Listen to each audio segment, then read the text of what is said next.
the meeting is being recorded. So at any rate. So thanks everybody for coming. Really do appreciate you making the time to do this. My name is Bill Crossan, and I've been on the foundation board for the last 2 years, and I chair the Finance and Investment Committee. And I'm joined today by Greg Bickle, who is familiar to almost everybody, and as a longtime Augustana member, with he and Lisa, his wife. And he also was on the board of directors for more than 6 years, several years ago.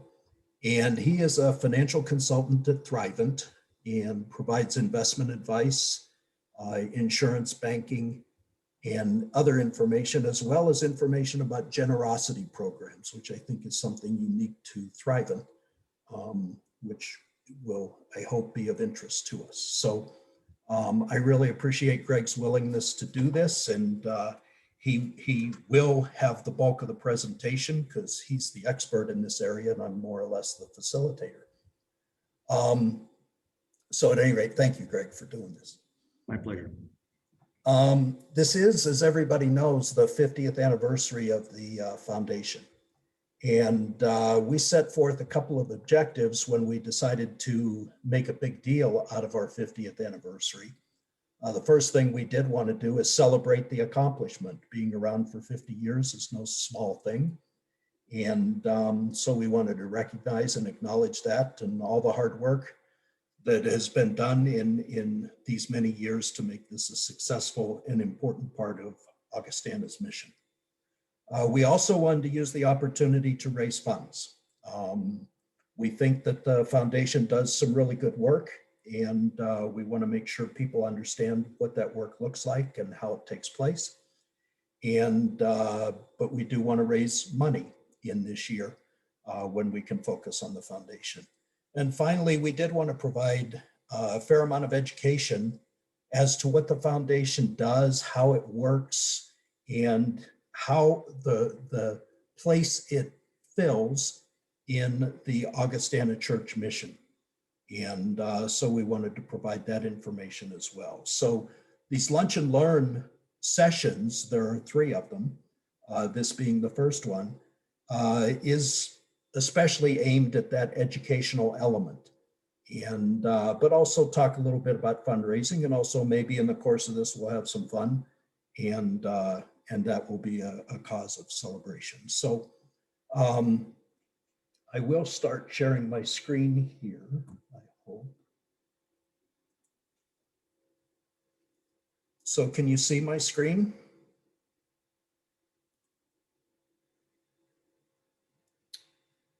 Yes, okay, good. So the Kari did this when she made her remarks at the celebration for the 50 for 50 fundraising, the first element of our campaign this year. And she, I thought, found a really simple way to describe the foundation when she said, you know, pretty much you could break it into 3 pieces. We receive gifts in the form of bequests or memorials and living gifts. We invest the money from those gifts to generate investment returns. And then we use those investment returns to make grants to deserving organizations that apply for assistance from the foundation. So I think that's a really simple way to put it. And so we structured these lunch and learns over the next couple of weeks to talk about each one of those elements. So today is grateful generosity and gifts received. And we'll talk about receiving gifts and how gifts might be made to the foundation. Next week, we'll talk a little bit about how we invest the money and why we do the investment policy that we follow and why we think that policy makes sense. And then in the 3rd week on June 23rd, Tim Garrington will join me and we'll talk about how we go about awarding grants and the impact that we're able to make as a result of that activity. So Today, this is just a picture of what I just said. But today we'll talk about, the focus is on the money coming in. And as I said before, there's three ways that happens. Bequests, which is gifts that come in as a result of somebody dying and leaving money, property, or other things to Augustana Foundation through operation of their will. Memorials are situations, these are generally living people making gifts to honor or memorialize somebody who has died. And we have over time gotten quite a few of those. And then the one that we don't talk about very much, but we've seen a living example here in the last couple of weeks, is lifetime giving. The foundation is a tax-exempt organization. It's part of Augustana. It can receive gifts, and people can get a tax deduction for the gifts they make, and those gifts can be made at any time. The 50 for 50 campaign was the first really organized effort to solicit gifts for the foundation that we've done, at least in a long time. And it was pretty successful, and we'll talk more about that. I don't want to steal Marilyn's thunder and the information that you'll see in the coming months' tower. But it was a successful campaign. We're really happy with how that turned out. But it is a good example of lifetime giving. And that same kind of giving can be done at any time as a way to remember special occasions or memorials or even as part of a year-end giving plan. So at any rate, but today the focus is on the money coming in. And as we talk more about that, this is kind of a summary. The top part of this slide provides a summary of where the foundation assets were at the end of last year. So we had $3.2 million of assets in the foundation that were foundation funds. About $2.5 million of that came from estates. And I've listed the estates there. You can see there's, if you add them up or count them or whatever, there's 34 of them. And, you know, many very generous people have left money to the Augustana Foundation. Those bequests range anywhere from $1,000 to nearly $900,000. Excuse me. And as I said before, they come to us through operation of wills. And in many cases, Augustana, in all cases, Augustana Foundation is not the primary beneficiary in those wills. We receive anywhere from 5% to 25% of the estate. And so at any rate, that's how that looks. And the other thing to note there is we have seen a decrease in that kind of giving over the last 10 years or so. When you compare what was going on in the first 40 years of the foundation to what has happened in the last 10 years, we've seen a rather notable decline in the number of gifts from estates. The next source of income, as we said, is gifts from memorial, or income from memorials and gifts. And these include the lifetime giving that we just talked about, the 50 for 50 campaign, things like that, as well as memorials when people die and they either ask directly that money be given to the foundation in lieu of flowers, for example, or people may just choose to give to the foundation as a way of honoring those who have died. So, and then there's about another, in getting to that $3.2 million, there's another $300,000. I said it's a teaser for sessions 2 and 3. If you can't attend sessions 2 and 3, suffice it to say that $300,000 is a little bit of a cushion that's developed over time, where the investment income that we have realized within the foundation has been a little bit more than the amount of money that we have given away. And some of that is, I'll say, a little bit lucky, but the foundation is designed so that we do not give away its corpus or its principal. Rather, we give away the earnings. So you would want to have a little bit of a cushion, and we're glad to see that we actually do. So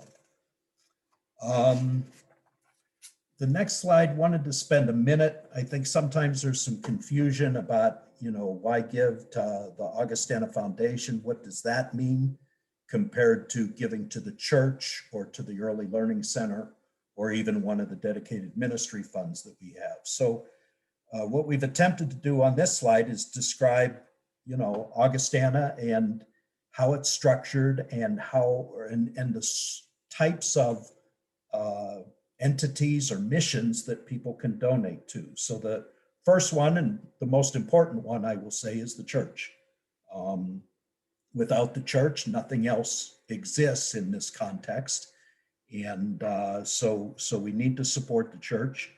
And I think Augustana members over time have done a really nice job in that regard.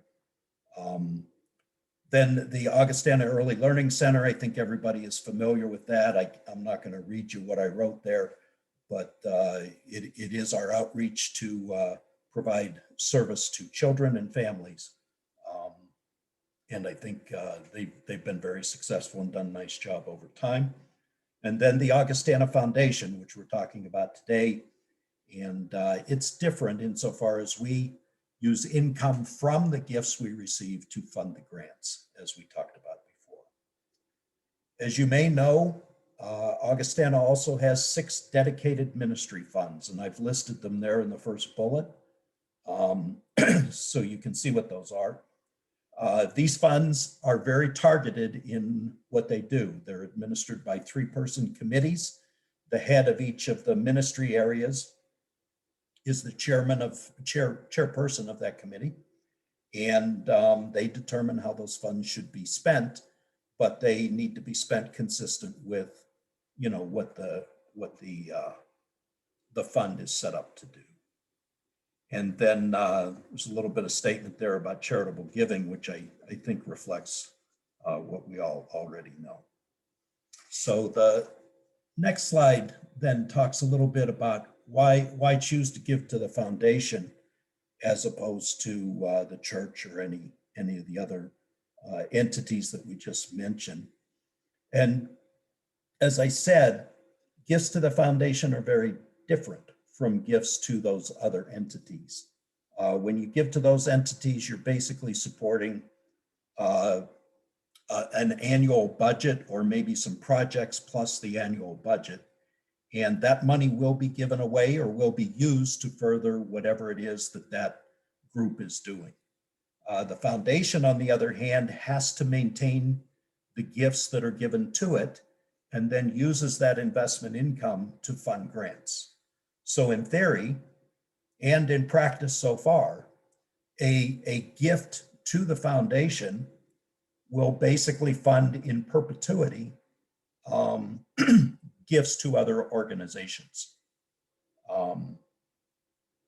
So hopefully that's clear. And then there is a summary there of, and I should say, while the foundation can support projects and activities undertaken by the church, it is by its formative documents precluded from funding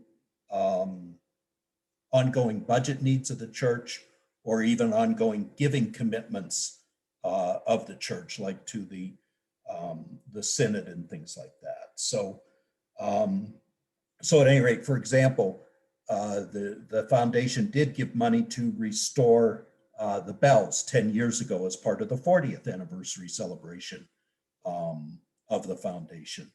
And that was a capital improvement project, a one-time sort of thing that we knew needed to be done. And it was a way for the church to give, or for the foundation to give something to the church. Another example is, and this will kind of tell you the difference. If you remember pre-pandemic, after 10:30 service, we had started providing lunches, sandwiches, just simple sandwiches and drinks and chips. Some of that was funded by donations. Those who were there paid for it or, could donate. There was an opportunity to do that. But those donations were insufficient to fund the program. And a lot of that funding came from the foundation initially. If we continued to do that, the foundation will not be able to fund it, and it will become part of Augustana's budget. So that's kind of how that works and may illustrate the difference. So that's pretty much my part of it. I wanted to describe, set this up for Greg. Hopefully I'll do a decent job of this, but at any rate, as I said before, Greg works for Thrivent, and Thrivent is a Fortune 500 company. It's been around now for about 120 years. It started actually as the Aid Association for Lutherans in 1902, and it basically was an insurance company in those early days, and for a long time thereafter. It eventually merged with the Lutheran Brotherhood in 2001 and has grown to be, as I said, a Fortune 500 company. It has a complete array of financial products and services, and brings a lot to bear, and has a Lutheran background. It's also a not-for-profit organization.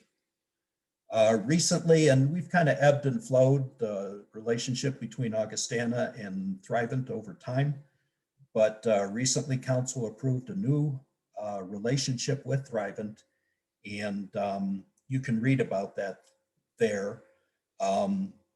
But we have 3 members of our congregation that are Thrivent professionals, Greg being one, Ted Kuba and Tom Dorr being the others. And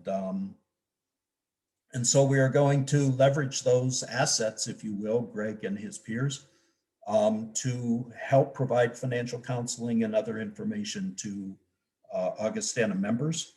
And we believe that that'll be beneficial for both Thrivent and for Augustana over time. So with that introduction, I'll be quiet, and I think I'm going to stop sharing. I should have been sharing the slide.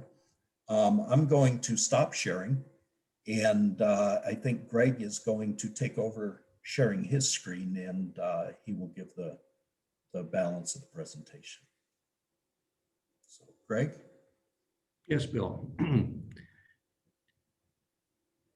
Bill and I agree that our technology abilities are probably the least of our tremendous assets. So I'm going to start sharing screens to, I think Bill, you're going to have to designate me as the host right now, or I'm not going to be able to share a screen.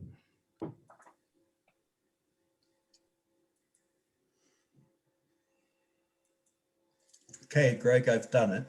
Got it. Let me take that back as far as Bill's technology abilities. He's much more capable than I am. Hang on for just a second. I'm going to have to do something here. All that proves, and I'm going to I'm glad this is recorded so I can show it to Rhonda, is that I can follow directions. Yeah, hang on for just a second. I'm going to disappear for just a moment in order to get my screen sharing ability back.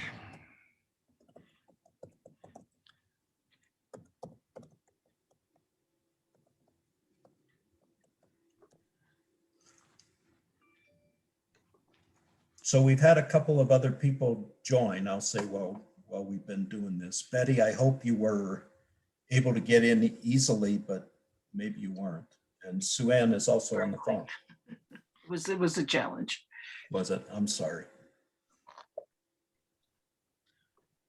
I'm making progress over here.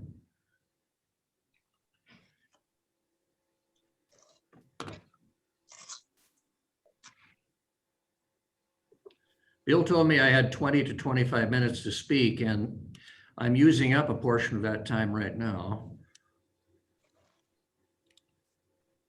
Well, if push comes to shove, Greg, you can give it back to me and I can share my screen again. I think I've got it now. Okay. All right. Yeah.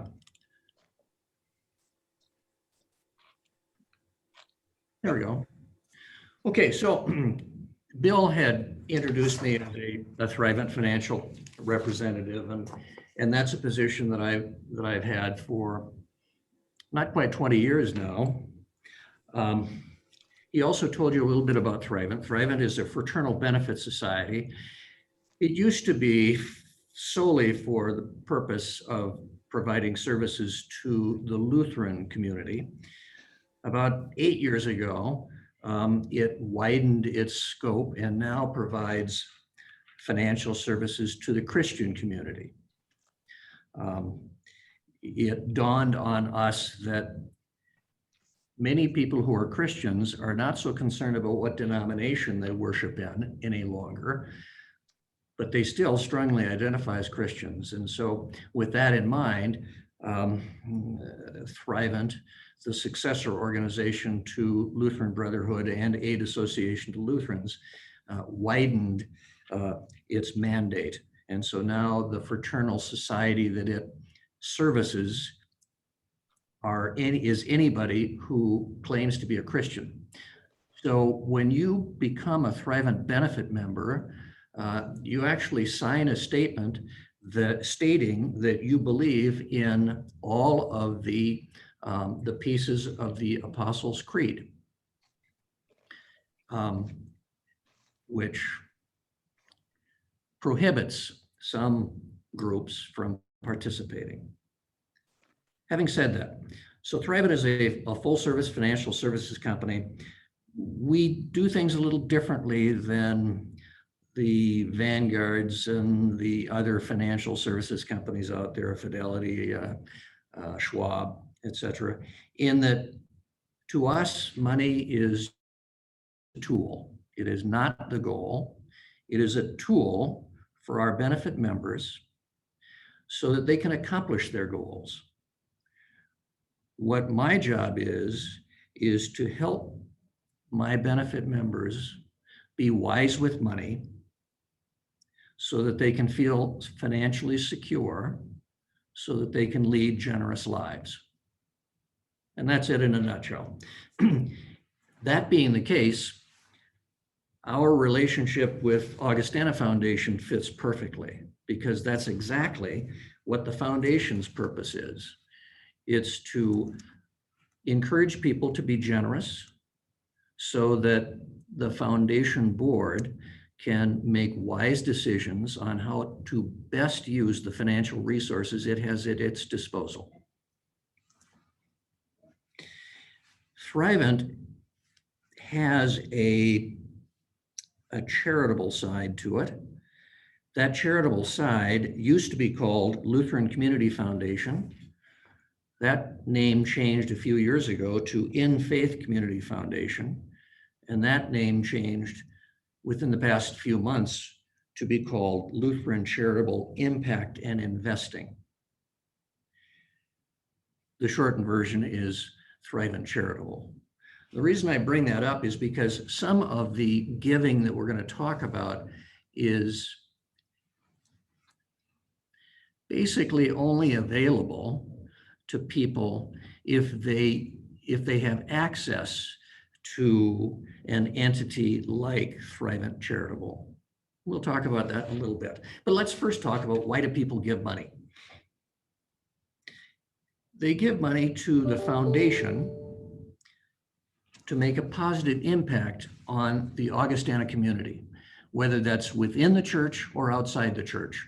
And as Bill mentioned, about 50% of the grants of the foundation go outside Augustana Lutheran Church. When I was on the foundation board, the principal receivers of those funds were Lutheran Family Services, Augustana Arts, and we also developed a communication platform with the Synod, asking the Synod to give the foundation board some ideas of where within the Synod Augustana Foundation's funds might be most effective. So people give money to improve their community, to express their faith and values, to provide future support. We've all heard Colorado Public Radio's legacy planning, I'll say advertisements, even though they say they're a non-commercial network. where people say that they give money, they become legacy partners with Colorado Public Radio because they want to make sure that there's money in the future to provide classic music for the community because they think that classic music is important to the community. Well, Augustana Foundation does the same thing, but I think on a far greater scale, in that what the foundation does is further its Christian beliefs. Finally, people give money because there are tax advantages to giving money. And part of my job is to maximize those tax advantages where they're sought and where appropriate.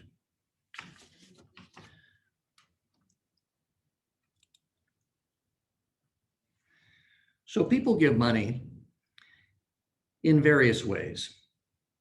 People express their generosity by spontaneous giving. Spontaneous giving to me is whenever I go to King Soopers in the spring of the year and I see the Girl Scouts out and about selling cookies. And I'm happy to spontaneously give to that cause. In return, I do get the Girl Scout cookies, but I know that I'm giving to a worthwhile organization. Another example would be Kyle Clark on Channel 9.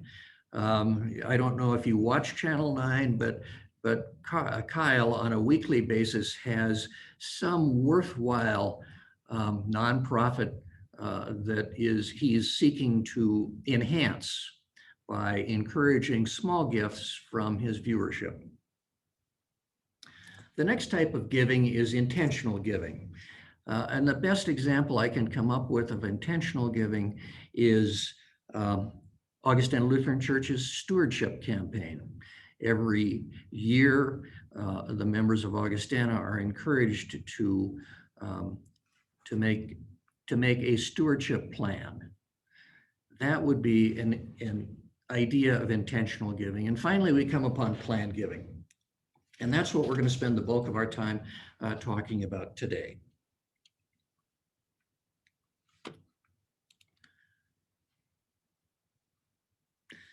So in planned giving, there are basically three ways to give.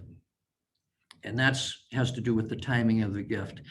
You can develop ways of giving money now, giving money later, or developing techniques where you give money, but you get something back. Not quite like the Girl Scout cookie thing, but close.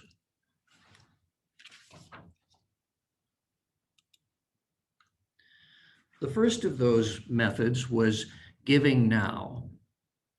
Now, this is a process that involves current gifts, whether it be cash or highly appreciated assets, perhaps publicly traded securities or real estate or closely held stock, or qualified charitable distributions from IRA accounts. Those, of course, are only available for individuals who have required minimum distribution, which is primarily the group of people 72 years of age or older, or other types of assets.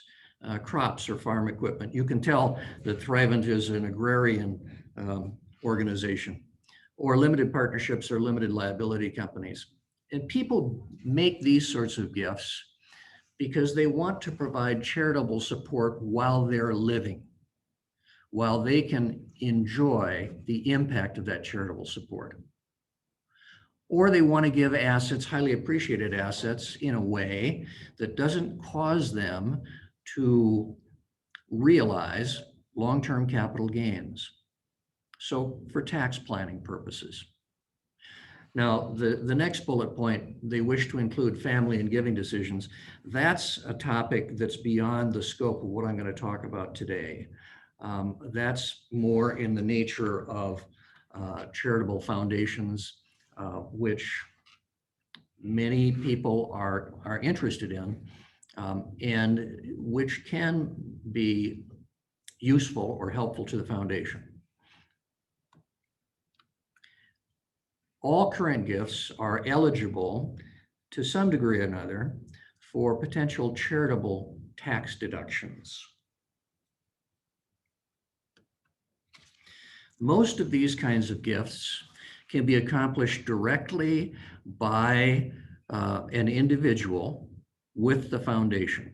For example, if you want to write a check to the foundation, you're certainly capable of doing so. You put it in the mail to Lisa Mikulajic. She sees that the foundation gets it, and you get a charitable tax deduction for it. The same thing is true with publicly traded securities. You can make those kinds of gifts directly without the use of somebody like me to assist in the process. The next type of giving are gifts where the impact of the gift is not current, it's later. Examples of this type of giving would be giving a life insurance policy. Now, that can be a current gift in that you can do an irrevocable transfer of a life insurance contract that's in existence. You can get the current tax deduction for that. But of course, the financial impact to the charity generally only happens when the donor of the life insurance policy, the insured, passes on. The next type of giving later gifts are beneficiary bequests. You know, at the time that you die, there are only three ways that you can transfer assets. One is by law. An example of that would be if you hold property in joint tenancy. Perhaps your home is in joint tenancy with your spouse, and at the time of your death, full ownership of that property passes immediately by law, the law of joint tenancy. The second way of transferring assets is by beneficiary designation. So most financial accounts have the ability to name a beneficiary. And if you've named a beneficiary, whether it's an individual or a charitable entity, then regardless of what your will may say, that asset is going to go to the beneficiary. The third way of transferring assets is through your will or a living trust. And at this point, I want to talk a little bit about the use of wills and how residuary clauses in wills can help the foundation. And Bill alluded to this a minute ago when he said that estate gifts were less frequent now than they used to be for the foundation.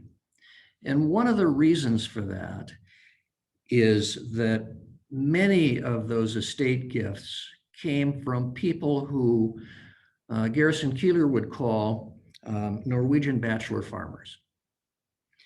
And that's because those people had no surviving family members after them. They didn't have children.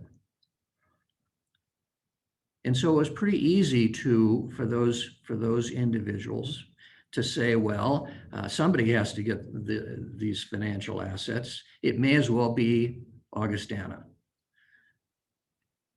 There are fewer and fewer of those people around. There are still a few people around who are in that situation, but not as many as there used to be. Much more frequently now, we have individuals who have families, children. And of course, one of their financial concerns is upon their death and the death of their spouse, they want their children to receive an appropriate amount of their assets.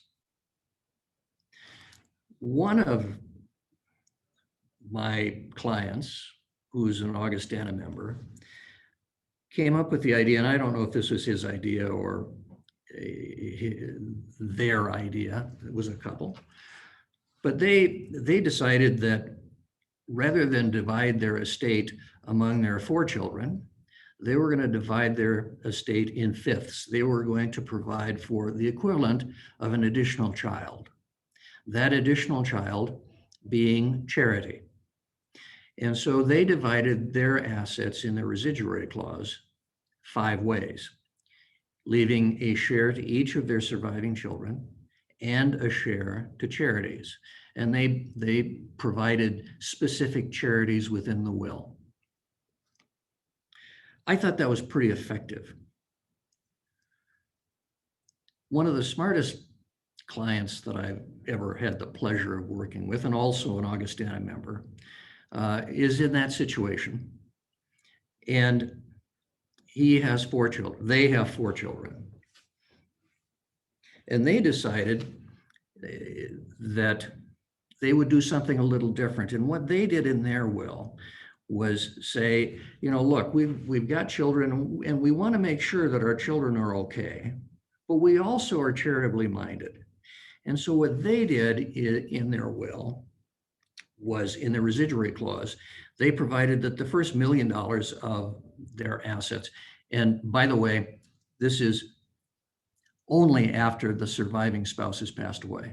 Upon the death of the first spouse, everything goes to the surviving spouse. Upon the death of the surviving spouse, the residuary clause provided that the first $1 million would be divided among their surviving children.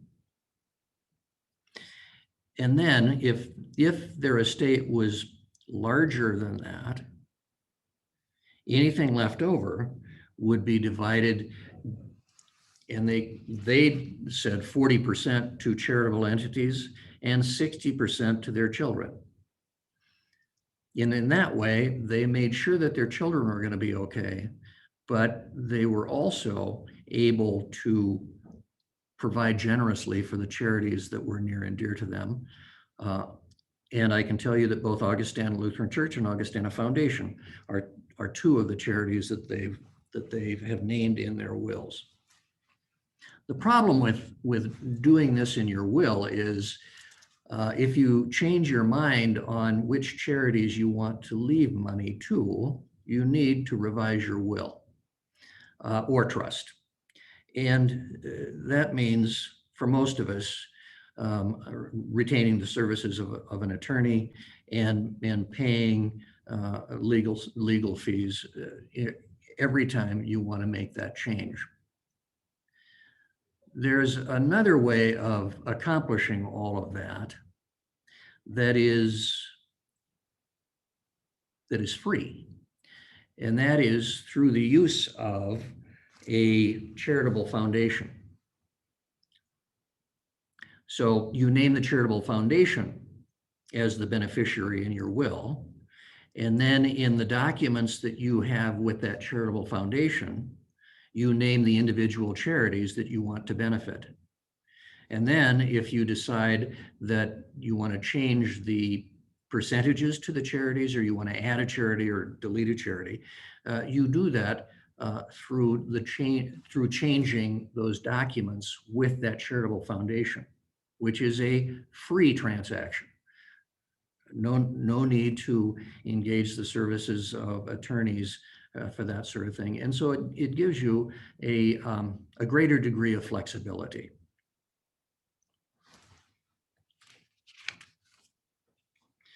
The final way of plan giving is an arrangement whereby you make a gift, but you receive something back from it. These sorts of gifts are much more complex in nature. Individuals are going to need the services of qualified advisors. So examples of this type of giving are, and probably the most common would be a charitable gift annuity. A charitable gift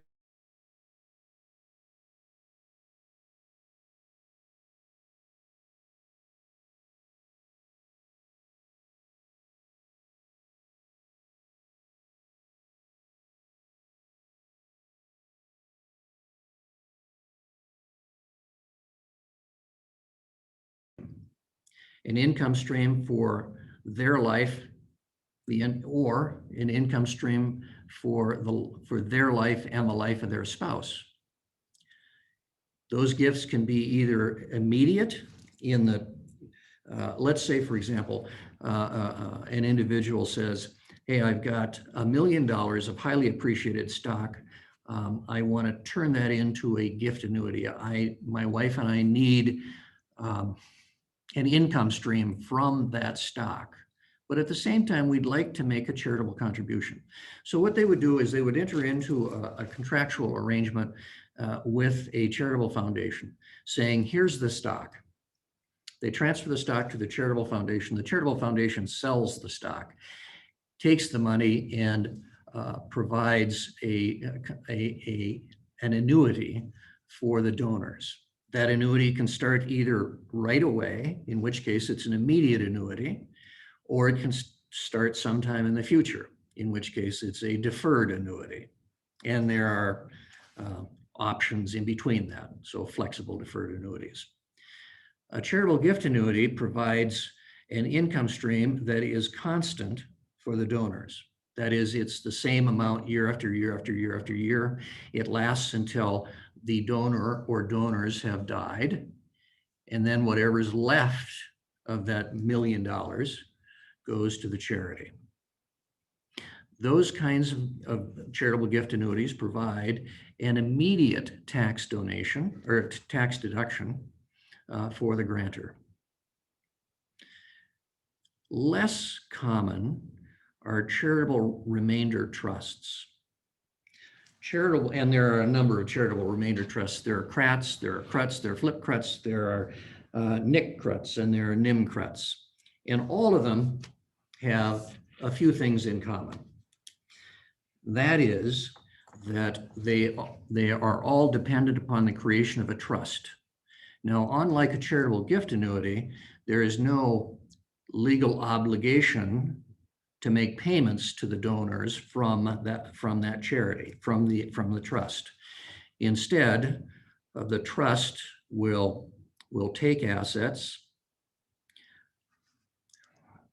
perhaps again, highly appreciated stock or property or cash, and the trust will create an income stream to the donors. A CRAT, a charitable remainder annuity trust, the income stream from that trust is the same dollar-wise year after year after year. A CRUT, a charitable remainder unit trust, pays out a percentage of the assets every year. And as the asset value increases or decreases based upon investment results, the amount that goes to the donors will either increase or decrease. A flip CRUT, without going into too many details, is a CRUT made up of illiquid assets or assets that provide less than adequate cash assets. CRUTs and CRATs and flip CRUTs also provide charitable deductions for the donor. And there are a myriad of rules that relate to those kinds of trusts. Again, these types of gifts are well designed for people who have a generous spirit, but need or want some sort of income from those assets during their lives. Nevertheless, an effective tool for giving. The clients that I've served in many of those estates that Bill listed earlier were clients of mine, with almost no exceptions, did we use charitable remainder trusts. We have used charitable gift annuities. We have, in a couple of estates that were not listed in Bill's list, gave significant assets, in one case, their entire estate, to Thrivent's Charitable Foundation, naming Augustana Foundation as the sole beneficiary of that gift. And so annually, that foundation pays Augustana Foundation, and it's somewhere between $30,000 or $40,000 a year, which is the earnings from that foundation, from that gift. These kinds of gifts, the giving and receiving, or the giving later, are gifts where you generally need a competent advice in order to get them accomplished. If you have trusted advisors, use them. If you don't have trusted advisors, then find them. I'm willing and able to act in that role, as is Tom Dorr. At the moment, Ted Kuba is not in that position, but I'm sure that Ted can refer you to people at Thrivent who are. I think that ends my part of the slideshow. If I can get out of here and stop sharing, I'd be more than happy to answer any questions that you might have.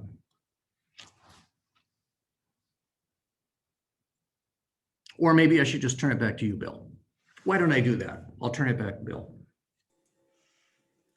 Well, thanks, Greg. I appreciate that, and appreciate your comments. Obviously, there's a lot here, and we've just scratched the surface. But if anybody has any questions, we've got a couple minutes if you want to ask some questions.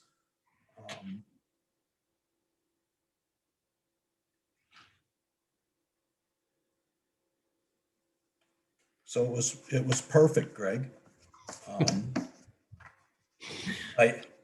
I'll do this offline, but the NIMCRAT or NIMCRUT was particularly interesting to me. But, we'll deal with that later. So, but thank you very much. And as I said, there is this expanded relationship now between Augustana and Thrivent. I think we will get more of this kind of information as we move forward. If it's something that is interesting to you or you need assistance. And as Greg said, there's he and Tom are both available to help, or if you already have somebody, you can run some of this by them. But at any rate, thanks, Greg, really appreciate it. With that, I will briefly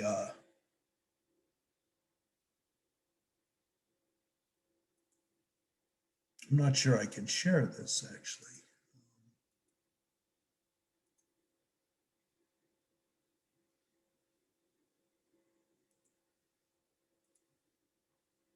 Greg, you're on mute. I'm sorry. Do you have to take back the host role in order to do that? Yeah, it doesn't give me that option. How do you give? Perhaps I have to give it back to you. If you go, what do you do? Actually, just do this, Greg. If you can share your screen and just go to the last slide in the presentation. Sure.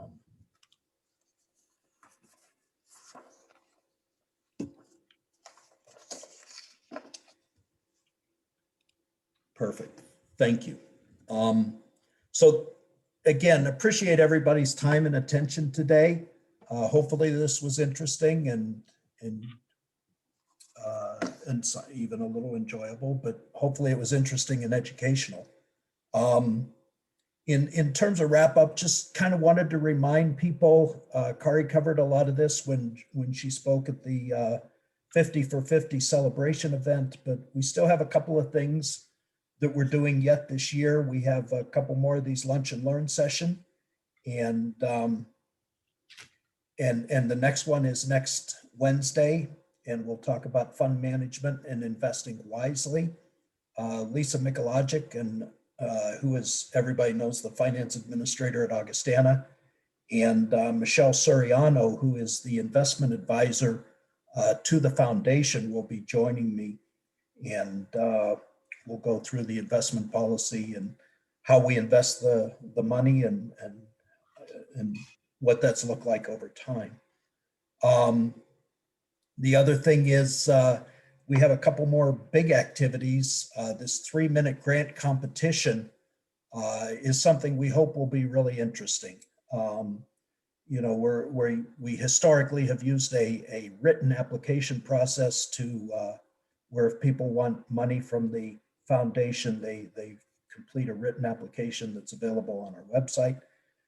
This time we're going to try to do it. We're going to move into the 2000s and give people the opportunity to submit videos.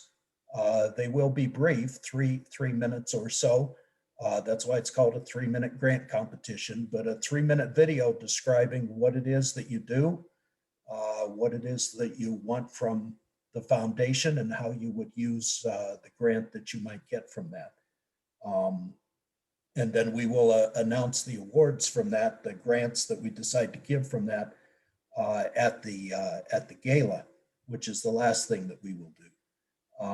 And the gala there is a date there, and you know, please take note of it, November 5th. All Augustana members are invited, and more information will be forthcoming on that. But we're trying to plan around potential pandemic issues. Hopefully we don't have them. Hopefully we're able to get together live and in person, but we're trying to account for all contingencies. But there is a committee that's working very hard on that, and so that's what's going on there. But keep those in mind. And as I say, the next Lunch and Learn is next week, and be happy to have you all back and bring some friends. And as I say, hopefully this was educational and enjoyable, and thank you for your participation. And with that, I'll end the meeting. So have a great day. Thank you. Thanks, Bill. Appreciate your help. Yep. Thank you, Greg. Bye-bye. Thank you both.